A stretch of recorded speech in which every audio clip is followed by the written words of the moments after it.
Right, welcome everybody to another Wunderkammer podcast. I'm here with Henry Scragg from Curiosities from the Fifth Corner. I mean, if you don't know Henry and you're into curios, I don't know what you're doing basically. Like, Henry, welcome. Cheers for coming on, mate. It's a pleasure. Always a pleasure, Ed.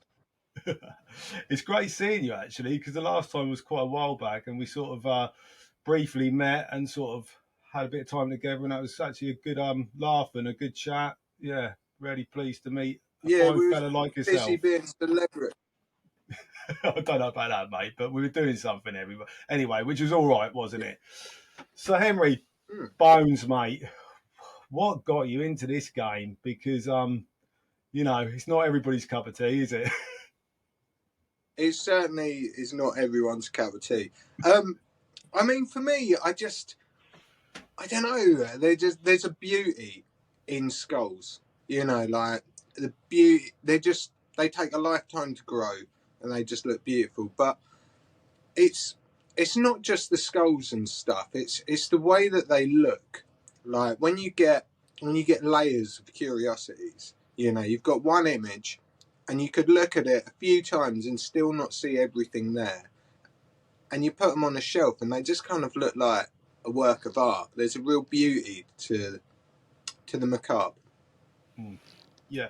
So with skulls, there's obviously lower, higher grade. What are you looking for? If you're looking for a skull, what would you be looking for? I mean, it's generally a good start if they're dead. That's a good one where I tend to begin with. But when it comes to the human stuff, pretty much anything. Even if it's damaged, that's good. Because every face, well, I say every face, most people's faces are generally different. With skulls, most skulls are different as well. Each one has their own characteristics, each one is beautiful. And you could put a lineup of skulls down, ask different people to choose it, and different people would probably choose a different skull. So, yeah, when it comes to like human stuff, anything. I'll take anything pretty much. As long as it has been ethically sourced, may I add. Yeah, so ethically sourcing them, what is the deal with human skulls? What, can you do? What can't you do? Obviously, you've probably been offered some sort of, do you get offered them all the time? Where do they come from? I've got so many questions on this, Henry. Right, I'll try and get through them. Right, so with human skulls in the UK, they're governed by the Human Tissues Authority. And they've got the Human Tissues Act of 2004, and it basically states you're allowed to own anything. You can buy, you can sell, you can post photos online. The rules come in. You can't have anything which is illegally sourced. You can't have like any product in the world. You can't put anything on public display unless you can prove that it's over 100 years old, or you pay the Human Tissues Authority a monthly fee. And obviously you can't be dealing with anything what could potentially be used for transplant purposes, mainly because then you'd have people going and killing people for their like lungs and such. So that's the legal side of it. Can't remember what else you asked me. When you get offered these things, I mean, I can remember a long time ago, I was following you on Instagram and you were doing these stories and you were getting offered like people from far away saying, I've got my mum's liver in a jar or something like that. I mean, what is with people doing this? I just couldn't get my head around it. Is this serious? Is this a joke or what is it? It's a bit of both. Like, Yeah. I have people message me just mucking about all the time and stuff. But then I have people who acquire things. And for the sake of this whole conversation, right, I've been doing this quite a while now, and I'm numb to a lot of things. But I see life and death for humans and for animals as both the same thing, right? Like, we live in a society where we're brought up in this culture to respect the dead more than we are the living of humans. We treat, humans who have done the most horrible things, we treat them the same as we treat a lot of our food. You know, it's caged, it's on concrete, and all of that kind of stuff.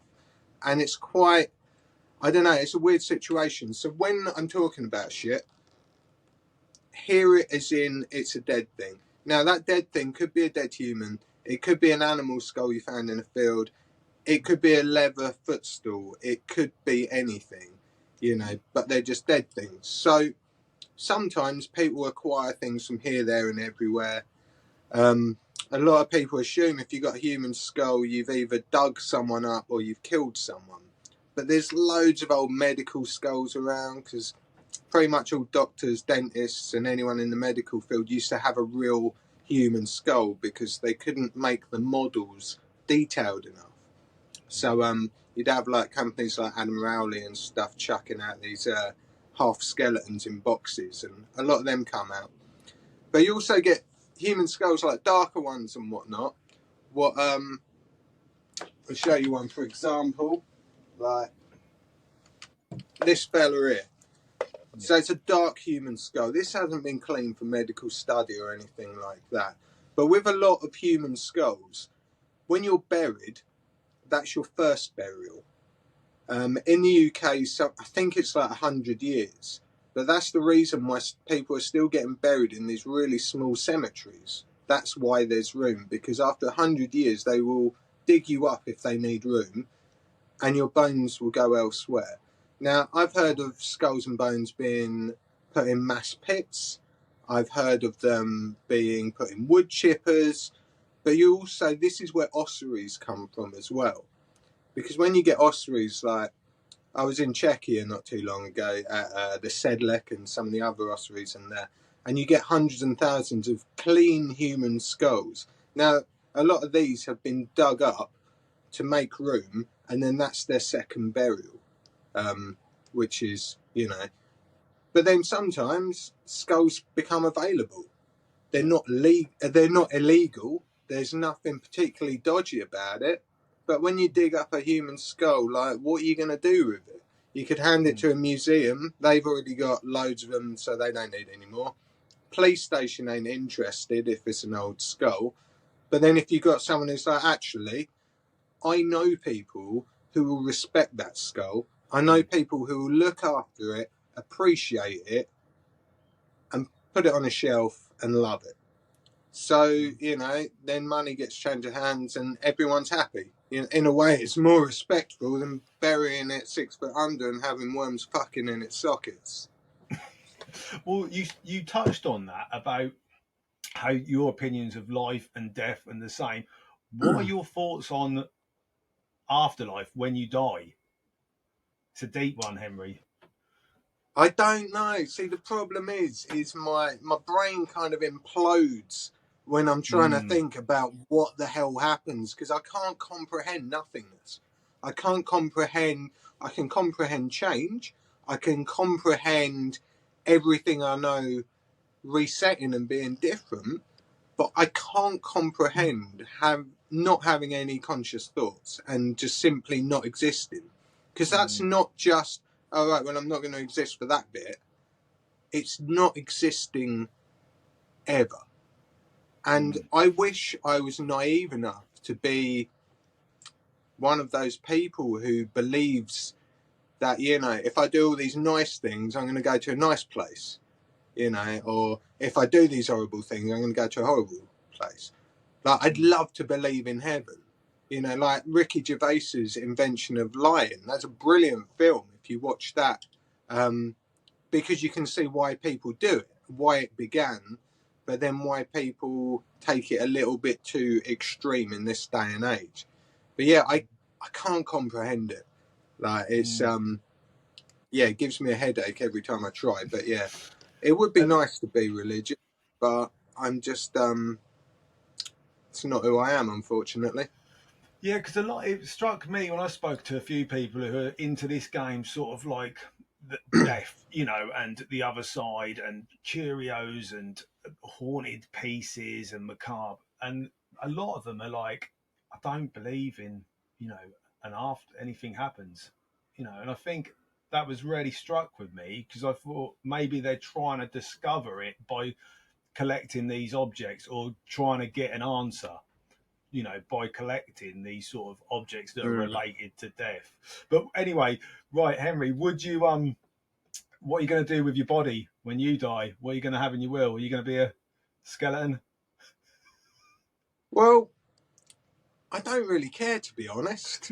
Like, obviously, it would be nice for me little and Ivy. It would be nice if she could financially benefit from my corpse, because I'm going to be done with it. But I don't really care, because once you're gone, you're gone, and it's more the thoughts of the living when it comes into funerals.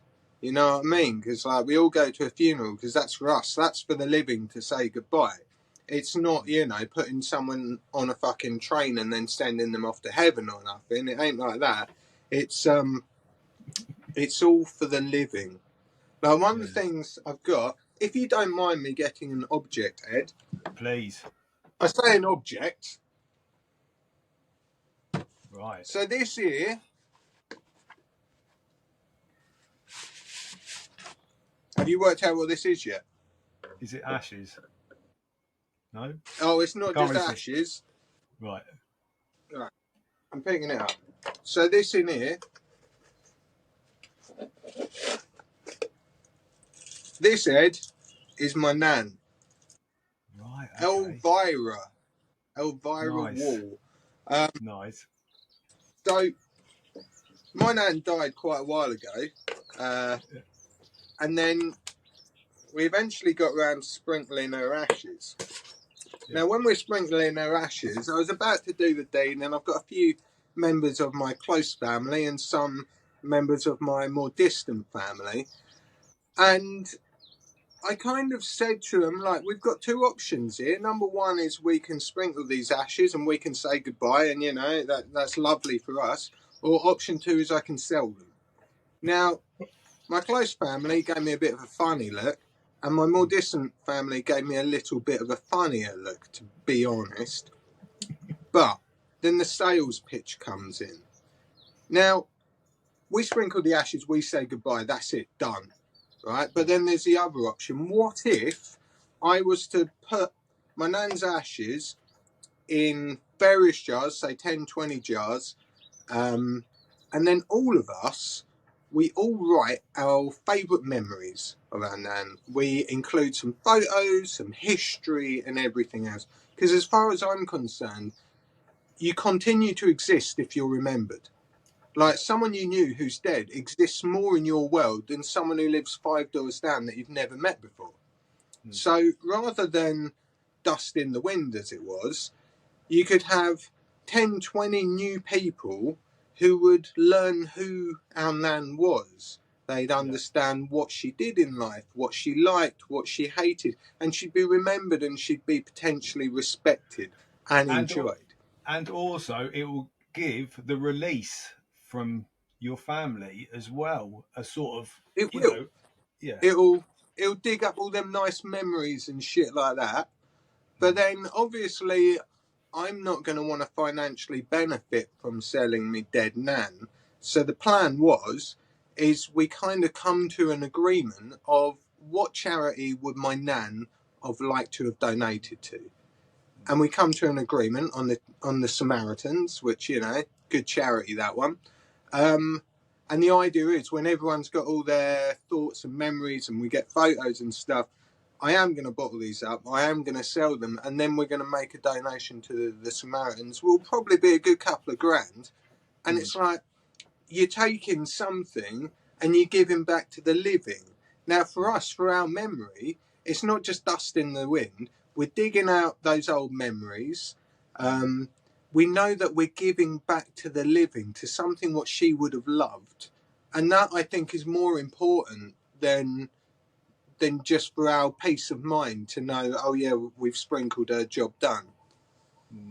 And what you're saying, Henry, as well, is what I've seen with a lot of the people in more your world than mine of the collecting of these curiosities and these macabre pieces, is what they're actually doing is bringing something that's quite dark and dull and sad in an energy form like that, and they're gaining a positive from it, like a negative to a positive.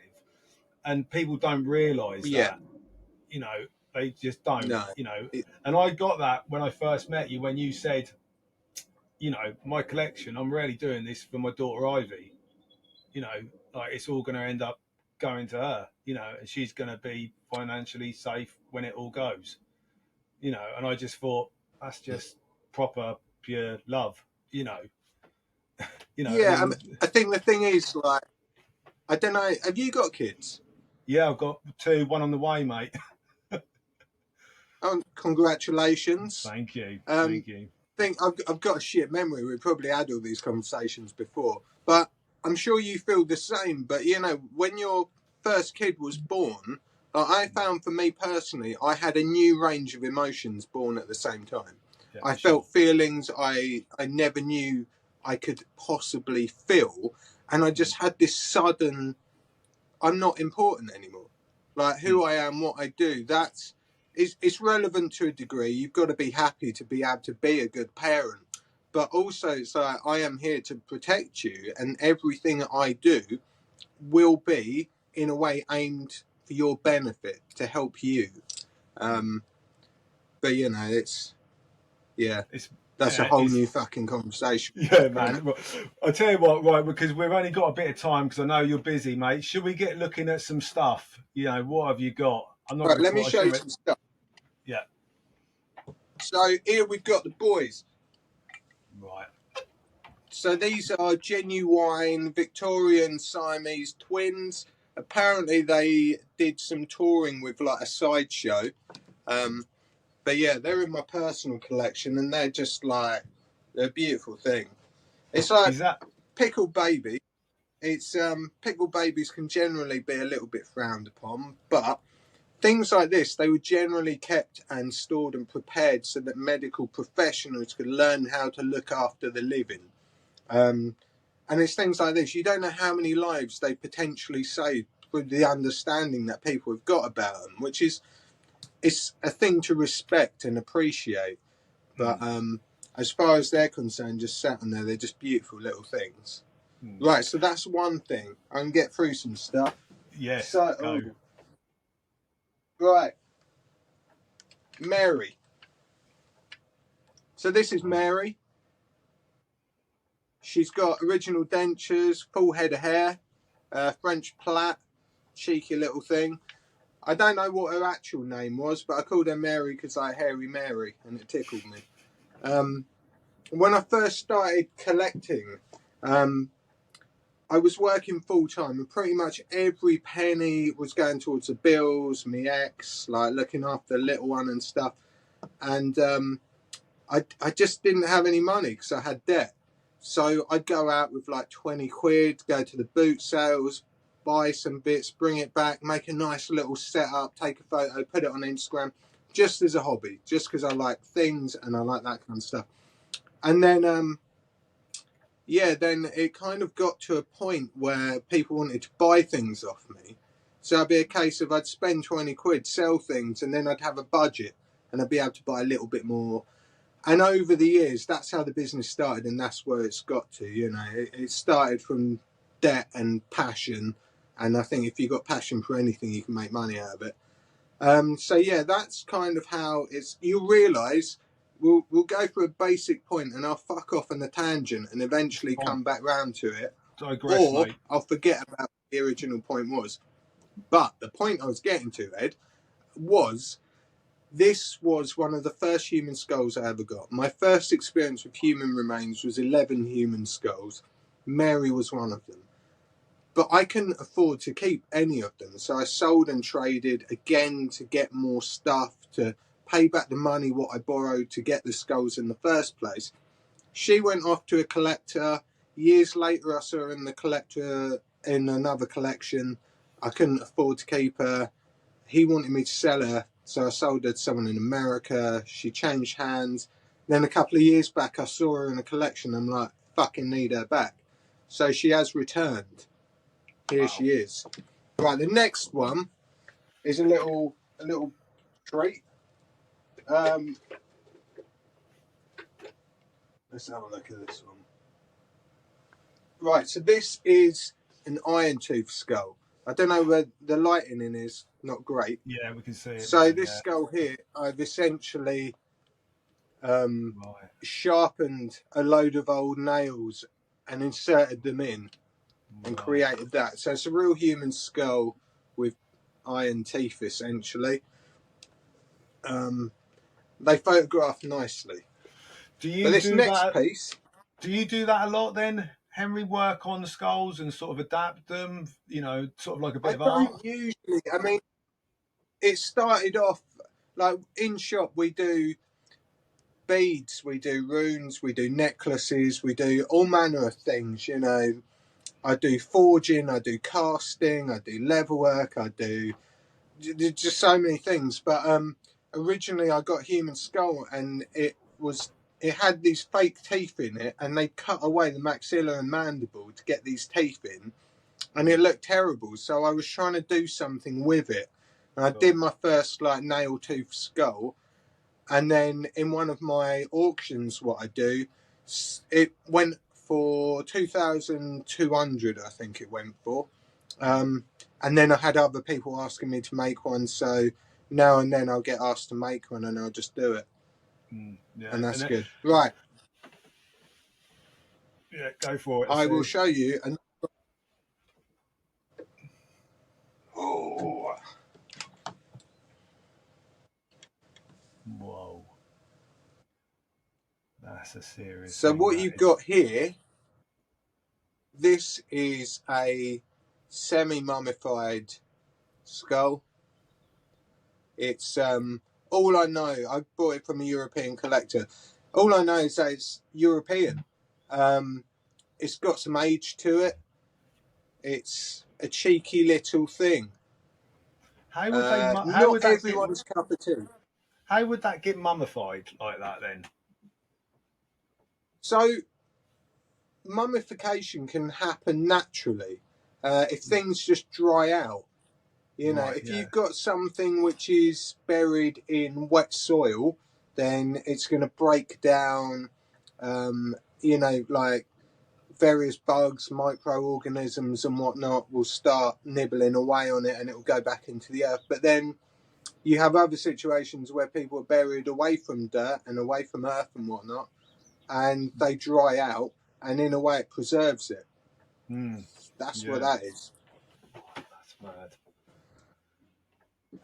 Because I do a lot of work on old buildings, you see, Henry, and we've often found the mummified cats that they put in the, the walls for protection, in the old, Mm. medieval times. And so I found a few of them before, and I always think, that's mad how it's just dry, just so dry and crispy, Yeah. and it's sort of been eaten away a little bit but not as much as what you're getting eaten away from the earth, because obviously it's Yeah. enclosed in that wall, isn't it? So that would be the same for that Yeah. as well. Yeah. Chimneys as well.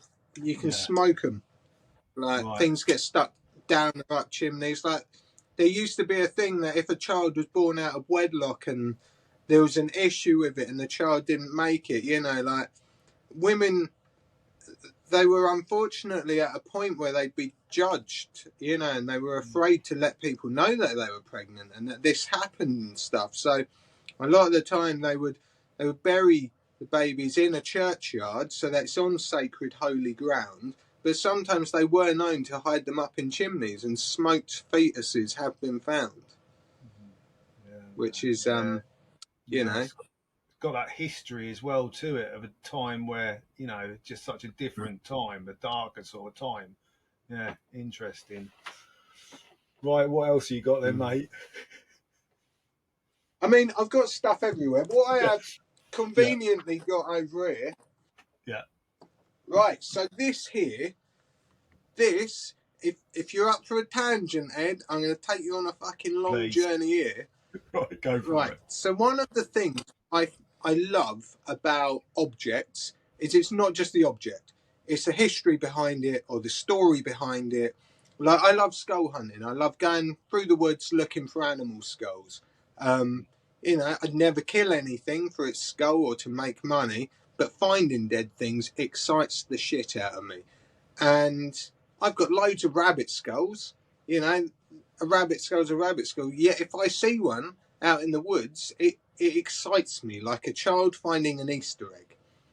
And that's one of the beauties of curiosities. Now, this here is a piece, it's a jade hand axe. Right. Okay. And this comes from the Dani tribe. I think they're like Amazon kind of people. Right. Yeah. So when the women of the tribe lose a loved one, what they do is they take this axe and they hack off their fingers. What? One finger per loved one. To us, even though we've got the NHS and we live in a fairly clean environment, that's crazy. Especially when you see that these people live in, you know, like huts in a village in a more, I don't want to say primitive situation, but not quite as you know, established as the places we live. So it seems crazy, don't it? That Yes. why would you cut off a finger? Why would you put yourself through that pain and the healing and make your life hard? But to them, it's a way to remember. And there's probably things that we do that they would see as being equally crazy. Now, what I love about this is how this is just an object to many. But then it's also a kind of a key to unlock a different culture, a different way of understanding. And the more cultures we hear about, the bigger the world becomes. Yeah. I love with curiosities the fact that that people like Victorians and whatnot, they'd go out and they would explore new lands, or they'd pay other people to go and explore new lands. And they bring back objects to put in their little curio cabinets, and they'd have their friends round and they'd show these little things. And again, like cultural keys, they talk about the culture, the kind of people, maybe their beliefs and whatnot. And suddenly the world is this huge place. It's not just this little bubble of society with the thoughts and beliefs of people you know. It's actually, if all these different people and all these different cultures have all these different ideas and all these different practices, then what's going to stop, say, me as an individual thinking in a different way to the people I hang around with? You know, it's an open situation. And that, I hear you ask, where did the name Curiosities from the Fifth Corner come from? And I will tell you now, Ed, yes, that comes from there. Like, if you go with that mindset and then you think about how they used to believe, well, the majority of people used to believe that the world was flat, had four corners, and the fifth corner being some magical land where these kind of cultural keys, as it were, would be. And, you know, people go and discover it and they bring it back and it'll all be exciting and beautiful. And that is the beauty of curiosities. I think macabre curiosities are kind of a subgenre of curiosities because they're interesting. To a lot of people, it's disrespectful. But then I believe that every single person has got natural curiosity for the macabre in them, which is why if you're driving along the road and there's an accident on the other side, everyone slows down because they want to see something. They want to see something gory. There's the films and the series and the books on crime and murder and death and all of that. And we have this inner desire to know about the macabre. And if it wasn't for this mindset, you know, there'd be no one prepared to open up a body of a human or an animal to work out how they tick, to then be able to fix them if they go wrong. You know, if it wasn't for this macabre mindset, society wouldn't be where it is today, because we simply would not be living as long as we actually do. But we're brought up in this culture where to like anything dead, you're a weirdo. You know, to like a human skull, you know, there's something wrong with you then, because you've got to respect it because it's a dead person.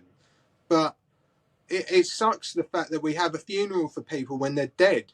You know, that's the kind of things what people should hear about from their friends and family while they're alive. That's the kind of things what can keep you going. But the way we do things is completely backwards. As totally I mentioned before, you know, treating animals like criminals. when they're completely innocent. And it's not like we need meat and we need leather in this day and age. You know, we just consume. We consume products. It's just like grow it, feed it, kill it, and let's have a leather bookmark or whatever the hell we fancy. Because if it ain't got a face and it don't look like an animal, we don't care. We can disassociate, and we're that disconnected. seems to be okay. Yeah, we're massively disconnected, aren't we, with it? You know, that's the thing. Mm. And by holding a skull, you can become more connected with it, and obviously death as well. You know, instead of skirting around it and fearing it, you can learn more. You know, and I think you've hit it there as well with these gateway pieces to new worlds out there, new cultures. Some people can't travel. I've been lucky enough to travel to a few places, and it's opened up my mind immensely. You know, the only other way of doing it is by having objects come back from these places, learning about them, hearing the stories, you know, of what this tribe or what this culture is about. And that's the whole point with sort of what I'm doing with the Wunderkammer podcast as well, Henry, is getting people on to tell stories about different things. I'd never seen that piece before that you just showed. I'd never heard that story that they used to cut their fingers off, you know, so that's something that I've learned, and I'm sure loads of other people learn every week. Hopefully people will be able to learn something new by seeing these objects, even though it's on YouTube or you're hearing about it on Spotify or wherever you get, you know. But And yeah, that is one of the things, isn't it? Like mm, in this day and age, the only thing what gets thrown in your face is when someone's trying to sell you something. mm, When it comes to interesting things, you have to go out there and look for it.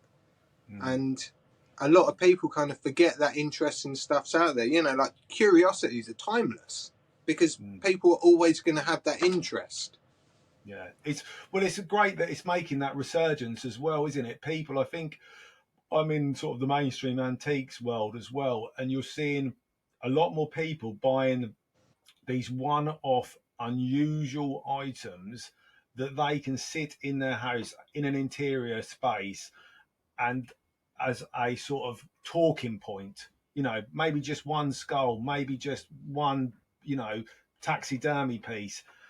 People come round, they have something to talk about to them, you know, and you're really seeing that resurgence. I think personally, anyway, that's what I'm seeing. But whether that's just because I'm in that game as well, you know.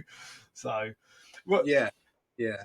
Henry, want to cover this story, mate? And it was one of the funniest things I've sort of heard, and it was your story about the press and these racing stones. Are they Arabian racing stones? Yeah, an Arabian racing rock. Rock, So, right? right, as I'm sure you know, being the celebrity that you are, Ed, you get a lot of media stuff. But for someone who, you know, deals in the dead and the macabre, I have done various media things over the years. When I reporters and whatnot want to come and talk to you, they're always nice to you and they're interested because they want to get everything out. Now, that can be a ploy to get information out of you, or they could be genuine. You know, they could be genuinely interested. But when it comes to publishing, journalists take the side of the majority, otherwise they will get a backlash. So the side they generally take is disrespectful man selling dead people and blah de blah de blah, and they get all dramatic. So I had these journalists come down from I think it was the Essex Chronicle, and they wanted to ask questions, and it's kind of like, you know, I've done this a million times and answered the same questions so many times, and I like winding up the living. I find great enjoyment in that, and because I have been known to be quite straight-faced and monotone, people don't generally get when I am joking. So this bird, she's like, what's the best thing you got, the most interesting thing you got? Now, I could have gone off on one about all the really nice, high-end, delicious delights that I've got, but it just come to me because I was looking at my desk and I had this rock, right? And it come from a rock collection. I think it was a bit of red brick. It wasn't exciting, but it had a number on it from the collection. And I was like, this, it's a Arabian racing rock. And I thought that was it. She'd be like, yeah, all right, whatever.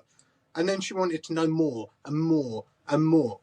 So I kind of went off and went on a tangent about how I think I was at some place and there was this strange little tent and there was this little shamany fella in there and he had this Arabian racing rock and he told me about how the Arabs used to put it on the sand and how the vibrations in the sand from the camel hooves would make these things shift and then they'd race these rocks. And then I managed to trade it with him for a Smurf Pez dispenser. Like I was pushing this to get her to the point of being like, you're taking the piss out of me, aren't you? Yeah. And that was it, right? And I was quite happy. I had a laugh, you know. And then the paper come out and the online article, and she included the whole story down to every little detail in there. And not only did she do that, but with media, like the media, they love to lie. They love to twist stuff, which is why I thought I'd just lie from the start. Because, you know, if you bend the truth of a lie, then, you know, it doesn't really change anything.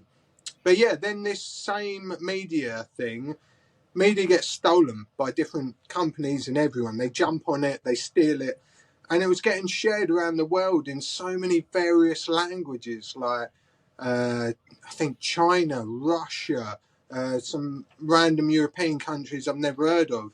And not one person messaged me to say, you're talking out your ass, mate. And yeah, that was that. There's probably someone still out there trying to find one of these racing rocks, you know. To be honest, I don't know where my one's gone, so it's run off somewhere. But it's the living. Like I do enjoy messing with the living. Well, Like thanks. I used to rent the shop out to paranormal investigators, Right. right? And Yeah. I'm sure. But the problem is, I'm a skeptic. I don't believe in shit. I'm not saying it doesn't exist. It's possible that it does, but mankind has a tendency to lie and manipulate for their own good, for their own greed, for their ego, for everything. And faith and belief are two very powerful tools. What can, you know, they can consume. They're dangerous. So I have these paranormal people come in, and they're generally very rude and condescending to each other. You know, it's completely unnecessary. So they do their like look around the shop. They bring out bleepy devices. They encourage each other's ideas and beliefs and whatnot. And they always ask for a selection of objects to investigate. So I put a load on the table. Every human skull, they're like, oh, this person died of a horrific, grisly end. They were sacrificed in the woods and they met their fate and blah, de, blah, de, blah, de, blah. But one of the objects, what I give them is a fake human skull. What looks real, you know, just to see, you know, because obviously they'll be like, oh, this is empty. I don't know what's going on here. I'm not getting anything. Yeah. But yet again, oh my God, I'm getting such strong vibes from this skull. It's making me physically sick because this person, they were, you know, this, that, and everything else. So, yeah, people watching that's why I prefer the dead. You know, the living can just be hard work. They're very unnecessary. People, mate, isn't it? You know, yeah, I totally agree with you there with that one. Henry, we've just about done our time, mate. I'm not going to keep too much. Now, can you just tell everybody where they find you? If they look, mate, probably everybody's going to know who you are, but your handles on all of your, you know, social media, your website, also anything else you want to say, mate, you know, before we go, basically. All right. So the website is curiosities from the fifth corner.com. And then it's the same on Instagram's my main platform, Facebook. We've got an actual shop in Great Leys in Essex, which is appointment only because I don't like sitting around waiting for people and I don't like people just randomly turning up. but yeah, people come down and we try and make time for people, you know, try and make them a cup of tea and have one person or one group at a time because it just makes it more chilled like that. Um, yeah, I think that's. I've got so much shit I could talk about, to be honest, but yeah. And if anybody's got anything as well, you're the guy to go to. So if anybody's got any curios, especially the human sort of stuff, you know, please get in contact with Henry, you know, via Instagram, via all those platforms, email, whatever, you know, because you're always looking for pieces, aren't you? Yeah, as a collector as well, you know, you can't do this kind of thing without being a collector and having a passion. But yeah, anything which is dead or macabre that might be interesting, and I'm always buying new bits from people. And I can also source things if someone's after a particular something, can make that happen. Yeah. And you have these auctions as well, don't you, as well, which is really fair. You know, I've watched them loads of times, you know, and I can always see they're very popular, very honest. You do this raffle as well. Just talk us through them, mate. Yeah, so every 2 weeks I do a live auction on Instagram. It's a free for all. I ship internationally. Everything's fully guaranteed, so there's no issues there. And every raffle, every auction we do, I raffle off a human skull. So people have a chance to get themselves a skull if they maybe haven't got the money or don't want to spend the money on buying one outright. Yeah, no, Right, it's great usually point. a laugh. People get involved in, you know, I'm flapping me gums for 4, 5, 6 hours. Nice. Yeah, I enjoy them, mate. Yeah, it's a credit to you, bud. Well, Henry, also, quick, before you go, you told me you have this man-eating crocodile. What is it, a skull? Is it a head? What is that? It's a mummified head. I think it's a saltwater croc, and Right. basically, it got killed because yeah, it ate someone. Yeah, Brilliant. so I'm going to come down and have a look at yeah, that, mate. I think I need to come down and have a look. But yeah. everybody, this is Henry Scragg. Please go and follow him. You know, you can see he's an absolute legend. And mate, thanks for coming on. If you like the podcast, please subscribe, like, whatever. You know the drill. Anyway, thanks everyone.